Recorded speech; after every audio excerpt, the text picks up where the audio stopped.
What's going on, guys? It is Bernardo, and today is all about disabling MDM enrollment when adding a work or school email account with Intune. So let's get right into it. All right, so what do I mean? So if you're using a work or a school email account with Microsoft 365 and you're logging into, let's say, the Office suite, most likely you have seen this dialog box.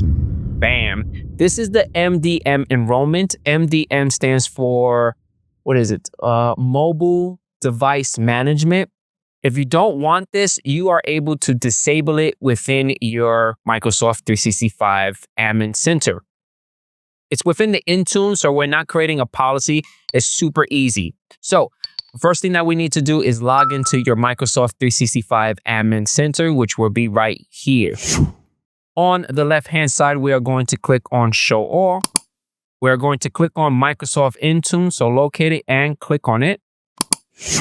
Once you're here, we are going to click on Devices, which is located on the left-hand side.